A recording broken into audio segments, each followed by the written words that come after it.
Pada Selasa, 21 Mei 1985, di Bandar Lampung seorang bayi laki-laki lahir. Kelak, bayi laki-laki ini ikut membawa arah baru musik pop Indonesia dengan segenap kontroversinya. Perjalanan hidup Andika bagai roda pedati, kadang naik kadang turun. Manis dan pahitnya kehidupan pun pernah ia rasakan. Ribuan hinaan pernah ia terima. Namun itu tidak membuatnya jatuh. Justru itu menjadi penyemangat untuk bangkit dan mengubah nasib. Dari hina jadi mulia. Jika kalian lagi terpuruk, mungkin masalah yang dihadapi tidak seberat yang pernah dihadapi Andika. Semoga kisah ini menginspirasi kalian yang disarikan dari berbagai sumber.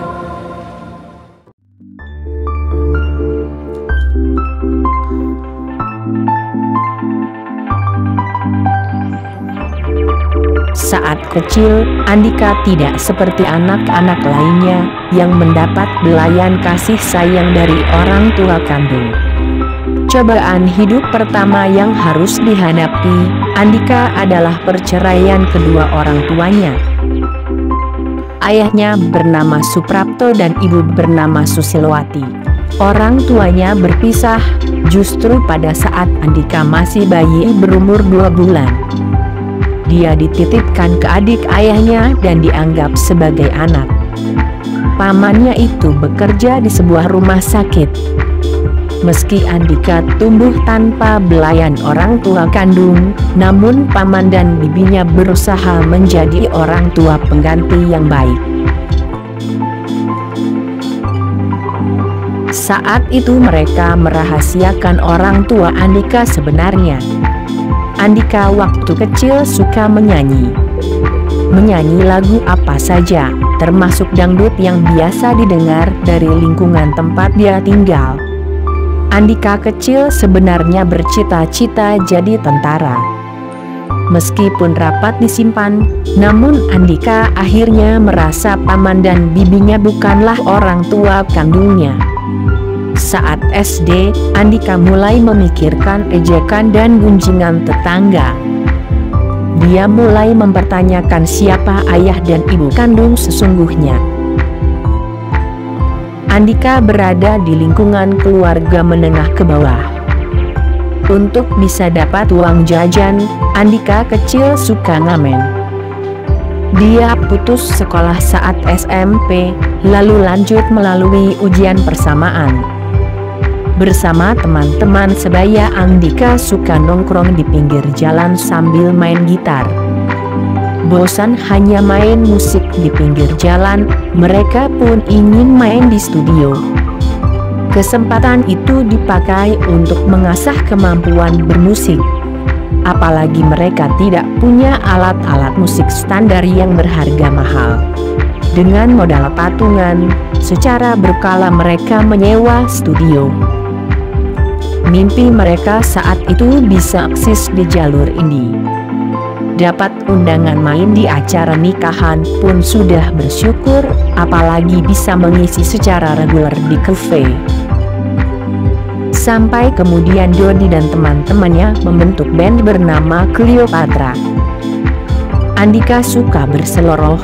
Tugas dia adalah menjaga sandal di luar studio sementara Dodi dan kawan-kawan latihan band di dalam studio.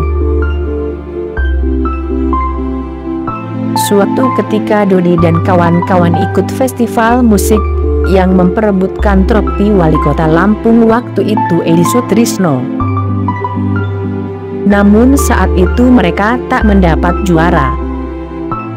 2 tahun berikutnya ikut lagi. Namun sang vokalis, Dodi, sakit. Meski bisa tampil di atas panggung bermain gitar, namun tidak bisa menyanyi. Akhirnya Andika dipilih sebagai penyanyi pengganti karena ia hafal lagu-lagu ciptaan Dodi. Saat band ini latihan, Andika pun sering ikut mendengarkan. ternyata itu membawa berkah. Andika merebut gelar sebagai penyanyi terbaik, dan akhirnya ia menjadi penyanyi tetap Kangen Band yang melambungkan nama band asal Lampung ini.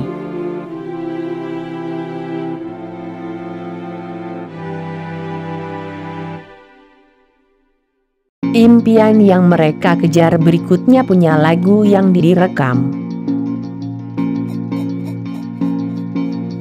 Pada 2005, mereka rekaman di sebuah studio lokal.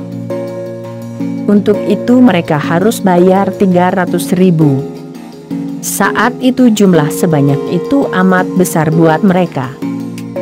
Andika pun tidak terlalu bersemangat. Namun Dodi berhasil meyakinkannya bahwa jika lagunya tenar, maka jalan menjadi penyanyi kafe makin terbuka. Mereka pun cari akal untuk bisa mendapat uang buat demo rekaman.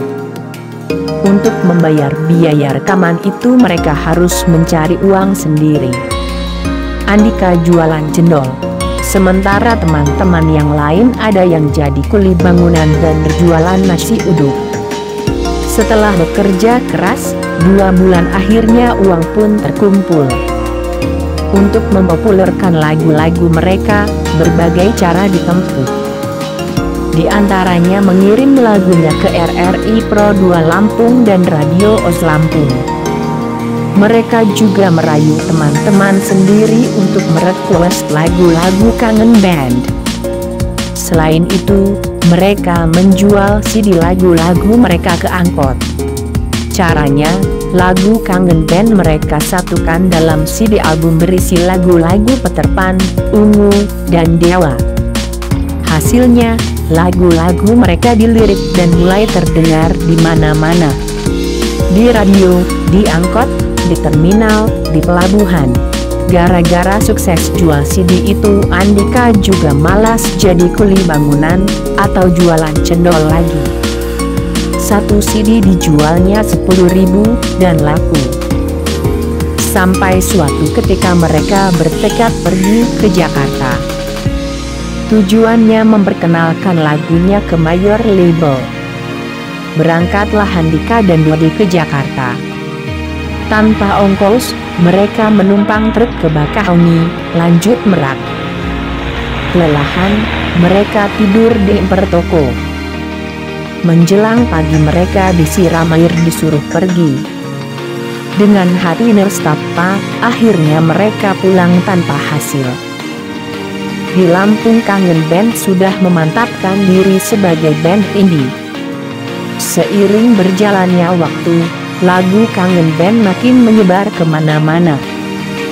Bukan hanya seantero Lampung, namun hingga Pulau Jawa, bahkan Bali. Akhirnya ada produser yang mencari keberadaan Kangen Band. Saat itu ada 5 band yang mengaku-ngaku sebagai Kangen Band. Mereka berasal dari Jambi, Surabaya, Yogyakarta, Bengkulu, dan Lampung. Saat itu Dodi datang ke Jakarta menemui produser dan mengatakan bahwa dialah vokalis Kangen Band. Karena suaranya tidak sama dengan suara Andika, mereka pun gagal rekaman. Di Lampung Andika terkena razia pelajar. Dia kedapatan membawa ganja. Dia pun terpaksa mendekam di penjara. Kepada produser, Dodi akhirnya membocorkan kalau suara di lagu Kangen bukan suara dia, melainkan suara Andika yang saat itu sedang di penjara. Akhirnya produser Ali Tasman menemui Andika di penjara. Di sana Andika dites menyanyi memakai gitar pinjaman salah satu napi. Begitu mendengar suara Andika, sontak Ali Tasman berteriak, "Inilah penyanyi aslinya." Dengan berbagai cara, akhirnya Andika dibawa ke Jakarta untuk rekaman suara. Pada saat itulah, Andika pertama kali bisa naik pesawat terbang dari Lampung ke Jakarta.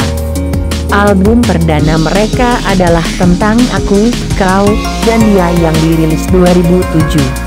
Andika memberi bocoran, Sebenarnya musiknya diisi oleh orang lain, yaitu dari band Voodoo.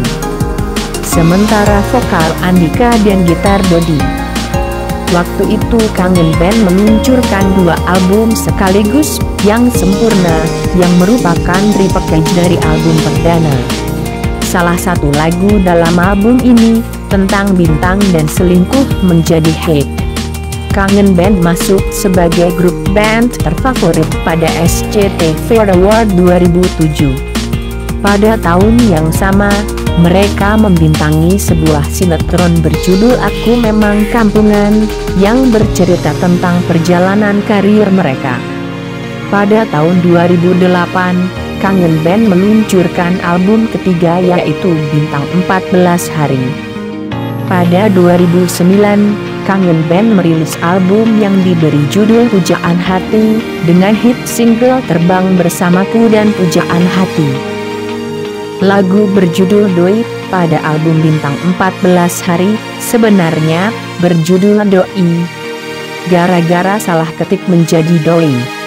Kata ini kemudian menjadi panggilan buat fans Kangen Band. Andika menikah 4 kali dan dikaruniai anak 5. Pernikahan pertama dengan Ade Bunganiari, dikaruniai anak bernama Kirana Velovoice. Dia kemudian menikah dengan Anggi April Lestari, dikaruniai anak Anjani Anjeli Yasmin Voice, selanjutnya menikah dengan Nadine. Pernikahan keempat dengan Hairunisa, dikaruniai anak 3. Meisa Nura Bintang Candika, Meisa Cahaya Mentari Candika, Meisa Galang Bumi Candika.